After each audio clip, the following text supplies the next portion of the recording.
Ямжээс сонгуульд маань одоо хэлж эхэлж байгаа. Цагдаагийн нэг алтгаач маш их хүлээж байгаа. Хуулийн эхний шатнд олж санаа болгож цааш явах хэрэгтэй. Хэлчихсэн өмнө ярьсан хүмүүстэй холбоотой ганц нэгэн бодлого юм лээ. Цагдаагийн байгууллагын нийт төсвийн 80 орчим хувь зөвхөн цалин хэлсэндээ явдаг. 20% цагдаагийн байгууллагын үйл ажиллагааны зохицол. Тэрнээс 83% тогтмол зардал, шатхуун томилтын зардал 3%, хурдас нормын процесс 3%, бусдын цагдаа үйл ажиллагаа. Яг нэгэн тойлог тамирт аль ойлгож төрж байгаа. Тэгэхээр ямар ч байсан хууль маань аль нэг хэлбэрээр гарч ирнэ гэж найдаж байгаа учраас би дараагийн саналаа шууд энэ төслийн дараалтаа саналаа шууд хэлчихээ. Энэ байгаа хуулийн залтууд болохоор анх цагдаагийн байгууллагын хуулийн шийдвэрлэсэн хуулийн төслөөр ярьжсэн хэмжээнд эрүүлжүүлэх байрны тухай асуудалгүй харилцаж хэрвээ энэ асуудлыг тийшээ шийдэх юм бол эрүүлжүүлэх байранд ажиллаж байгаа аль хаалтай ажилласан жилийн асуудал энэ байгаа ажлын нөхцөлийн нэмэгдлийн асуудал адилхан шаардлагатай гэдэг нэг санаа байна. Дараагийн нь бол энэ төсөл дотор нэг тийм энгийн байгууллагуудад хандсан, гадны байгууллагад хандсан энэ заалтууд нь жишээлбэл цагдаагийн аль хаагч ээлжийн амралтын үеэр амралтын бодлоо үзүүлэн тээврийн нэгсэл зочид буудал зэрэг үйлчлэгээний газруудад дараа нь харгалзахгүй үйлчлүүлж болно гэсэн заалтууд байгаа. Энд орвол бас хүчгүй, аргачлалгүй заалт гэж хэлдэг. Хэрв орохоор бол энэ арай өөр маягаар тэр байгууллага хандсан маягаар одоо түрүүний гамт даргын хэлээр орж байгаа үйл ажиллагааны гэдэг нэр оруулж ирвэл тэрэн дээр иргэн байгууллагад хандсан цагдаагийн байгууллагын өмнө хүлээх үүрэгч байдаг юм уу тийм одоо тэр талын заалтын дотор тэр орж ирвэл арай боломжтой. Түүнээс манай хуулинд ийм байгаа шүү би орж ирж байгаа шүү гэж үзэхээр онгоцны тийз бичиж өгөх гэдэг чинь үнэхээр өнөөдөр бол өрхөж байгаа. За энэ дээр цагдаагийн ажилтан гэдэг шинэ юу гарч ирж байгаа, нэр томьёо гарч ирж байгаа. Энэ ажилтны асуудлыг яаж шийдэх вэ? Ганц өгүүлбэр байх бараг болов тэнцээ тэр явах хэрэгтэй юм шиг байна. Цалин хэн тогтоох асуудал бол бүгдийг орсон учраас цалин хэн тогтоох нь магадгүй. Тэрнээс хамааран тэгээр цалинчгүй гэдэг асуудлыг зөвхөн бас эргэлзэх юм шиг харагдчихж байгаа байхгүй юу? Хурдас бороо юу гэх юм бол одоо засгийн газрын үйлчлэгч байлгаа бүгд орсон болохоор яг үндсэн цалингийн тогтоох нь бол энэ одоо орж ирэх байна гэж хэлж байгаа. За тэр 16-гийн дөрөвдөр болохоор цалин хөлсний бүрэлдэхүүн хэмжээг бууруулж болохгүй гэдэг юм да. Бууруулж болохгүй гэдгийг хэн бууруулж болохгүй гэдэг юм. Тэгсэн дагуу энийг бууруулахыг хоригдно гэдэг залтаар хаагаад өгчүүл одоо сангийн яамдаач цагдаагийн байгууллагууд нэгжүүдээр ирсэн асуудыг арай дурчих бүрэн ойлгомжтой болов гэж миний хувьд бодож байна. Дараа нь сахилгын шийдвэрлэлийн асуудлаар хэлжлээ түрүү хадны зөвлөмж болдог тогтсож байгаа. Хэрвээ эндээ орохоор бол сахилгын шийдвэрлэл орж байгаа тохиолдолд шагнал урамшууллын асуудал нэмэлтийн дэлгүүрүүд амар байгаа.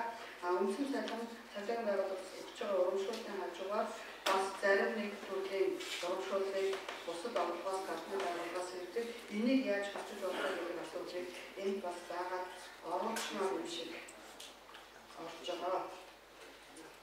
За энэ талцны төлөвлөж асуудал нь бас хурцсан байсан. За энэ нийгмийн баталгааны асуудал дээр энэ нэлээд их юу зүйлтэй жишээлбэл нас орсон тохиолдолд 300 дахин гэдэг нь үнэхээр байлаа 51 сая төгрөгтэй. Хүн их хүмүүний хангалттай авч энэ бол яг өнөөдрийн шатнд бол бас бичлэг олон хүн байлгүй маа. Байга ганц нэгэн бид нар гарсан тохиолдолд нь өндөр хэмжээнд бол одоо энэ ойлгомжтой болж байгаа. Түрүүн тэр хүн одоо махаа хөшгөж яваад гараа цэцчүүл яах вэ? Тэр мөн үү гэж асууж байгаа. Тэр бол нэг төрлийн арай өөр хэлбэр л дээ. Одоо 7 сарын 1 бол яг энэ дээр бид бодит жишээ болсон. 7 сарын 1-ний үйл явдлаар хахад тэртээ төгөө 4-5 гээд дараагийн ажил хийсэн учраас ер нь өвдөж одоо аахт авсан галбаа ач бараг байхгүй ш. Үнэхээр бүр таг ирсэн 20 хэдэн хүн л хийсэн болохоор бусд нь бол одоо бүгдээрээ хавиргаа уулзсан гэсэн бүгдээрээ л явж ирсэн. Тэгээд бид нар тэнд тусламж өгөхөд асуудлыг ингээд шийдсэн чинь энэ дотор тийм заалт олдог байхгүй. Яг л бид нар бүрэлд гараад үуч зөрүү өгөх боломж байхгүй. Тийм учраас бид нар энэ асуудлыг чинь дээш нь шатаагатай тавьж тусдаа зарлаг гарч ирэх тэр хүмүүс нэг удаа хэмхэн олгоно гэсэн. А тэрийг хуульчлаад баталгаатай болчвол албан хаагчмын тэр баталгааг өөрөө мэдрэх байхгүй. Жишээлбэл одоо та нар бодлоо нэг гараа одоо сүлж хийж байна. Манай цагдаа бол болт хэлчихэл ажилдаа гарчихна. Яг ч тэгэхээр тэр насан туршдаа нэг хуруугуул байгаа байхгүй. Гэхдээ энэ хийж байгаа юм бол албан үүргээ гүйцэтгэж байгаа гэсэн үг бол дандаа байна.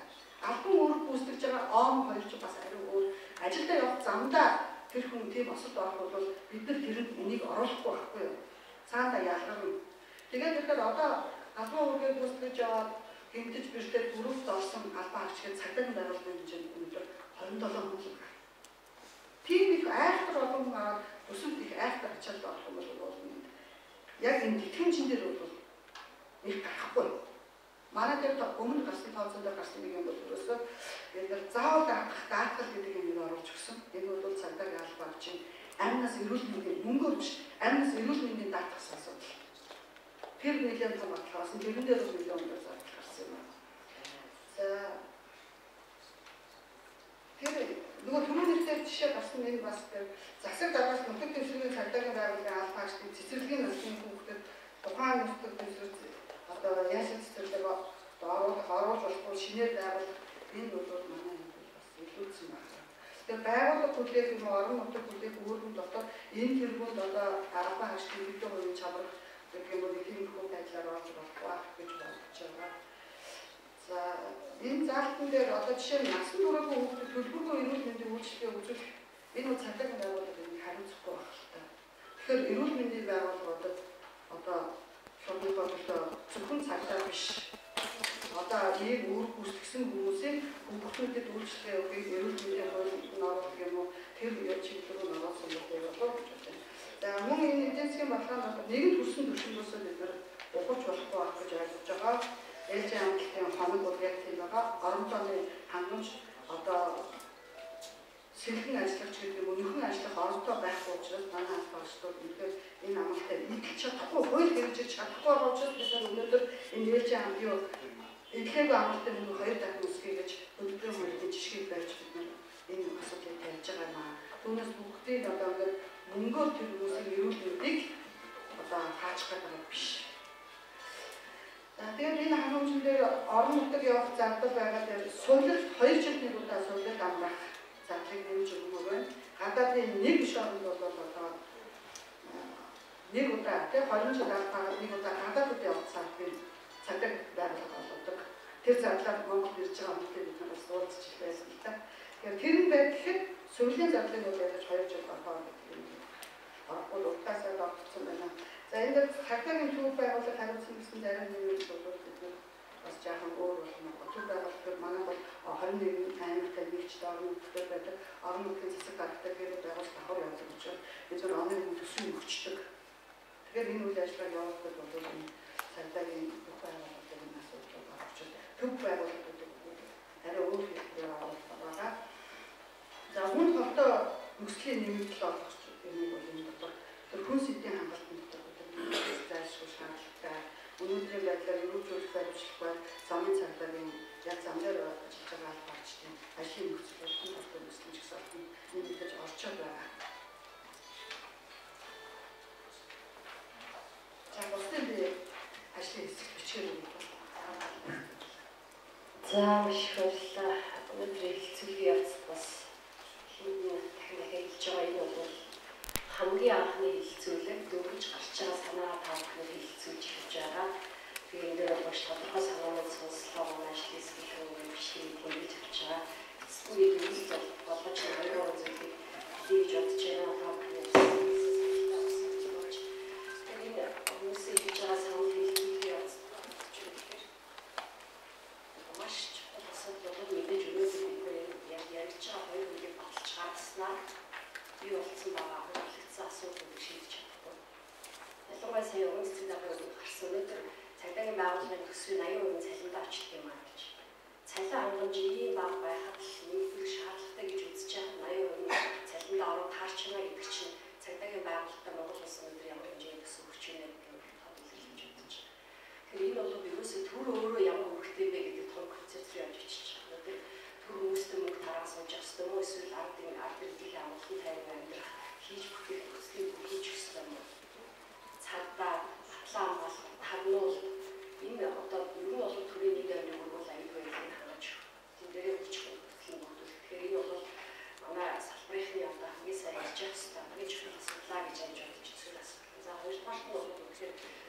ярьсан илүү байцаа шийдэхгүй бусад зүйлүүдээр бид ярих хэрэгтэй гэж. Энэ ер нь альбомын салбарын шинжилгээ бол бодлого зохицоо явах хэрэгтэй зүйлээ. Эдийн засгийн салбарын санжилт өгөхгүй. Тэгээд одоо бас илүү байцаа шийдэхгүй шинжилгээ, эрүүл мэндийн шинжилгээ, гүйцэтгэх медикийн шинжилгээ, загварч авахчийн хамгаалах гэдэг цогц хуулиудын шинжилгээ асуудал, сайн шүүхийн шинжилгээ багц хуулиудын зохицоо яриад явж байгаа. Манай ажлын хэсэг бас одоо концепцийн өөрчлөлтүүдтэй бас уялдаатай ажиллаж байгаа, модель солилцож байгаа. Багцаар нэгдэр юу гэдгийг нэгтгэж явах бол хаалттай өөрсдөө мэдж байгаа үйл ажиллагаа олон улсын хэмжээнд байгаа юм зүйлээр бас уялдаатайгаар ажлыг хийх юм бас зорилго тавиад ингэж ажиллаж байгаа. За тэгээд тэр цагдаагийн албаны томилыг бол дөрөвч үсрэхлээ санааныхын төвшөнд тавьсан хэлцүүлэлтаа энийг бол сангийн амнаа матаас олон үйлчээр ер нь бол үйл ажиллагаа талбай энэ чинь бас харах хэрэгтэй. Функцийн үеэ үйл ажиллагаа процессын яаж зохицуулах вэ гэдэг талаар харах хэрэгтэй гэдэг олон үйлч байгаа албаны үйл бол тийш шийдэж байгаа зөвхөн байгууллагын ялгаа гэж ойлгохгүй байгаа. За пагч хэрэгцээ байдлын тухай үгийг бол бид нарын арчсан нийгэмд амьдарч байгаа юм бидний ярих хамгийн чухал зөвхөн цагаагийн аль пагч биш үү бид шүүгчийн, үйлчийн, цагдаа, дараа цагдаагийн цэргийн аль пагч хэрэгцээ байдлын тухай маш тодорхой болох хэрэгтэй гэж ингэж ойлгож байгаа. Яг гэвэл өнөөгөө хандсан нэг байх хэрэгтэй. Хүмүүс энэ ажлыг хийх болцоог хангаж өгөх хэрэгтэй. Тэр цагдаагийн хангах дотроос амбийн үйл хайрлан гэдгийг өөрчилж байгаа. Одоо бас зөв концепц гэж ойлгож байгаа. За тэр хүний эрхтэй холбоотой цагдаагийн аль пагч чухал өөрөө бол тэр иргэдийн амьнаас энэ хүмүүсийг хамгаалахаас гадна бас хүний эрхчлөлөө хамгаалах болох чухал асуудал гэж байна. Энэ асуудлаас танах тусах хэрэгтэй. Тэр учраас бидний явж байгаа ерөөсөө чих хандлага маань Монгол улс ерөөсөө ингээд хүн төвтэй нийлэг юм байх хэрэгтэй. Бидний юм чих хандлагаас хөрвүүлж байгаа. За тэгээд бидний үйл ажиллагааны бол зохицуулалт бол хийний даргын эсвэл ажлын улс төрийн намын зохицуулалтын баг биш ерөөсөө бидний хамтын одоо технологитой бий болсон. Бидний баг хуулийн зохицуулалтаар юм явах хэрэгтэй гэж ойлгож байгаа учраас цагаагийн албаны их бол хуулийн журмууд бол үйлчлэх ёстой байна гэсэн тэр үнэштэй дөрөв оюун зүйл хийж өнөхөр хүний их хамгаалалтын хувьд энэ жилд ажиллаж байгаа юм. Өнөөдөр цагдаа 92-ыг ойлголцуулах маш чухал дүүрэн явуулах юм журмууд өөрсдөө тодорхой байх. Энэ иргэндээ ч үйлчлэх хуулиар цагдаатай ч үйлчлэх хуулиар нэг чухлаа гэж ингэж ойлгож байгаа.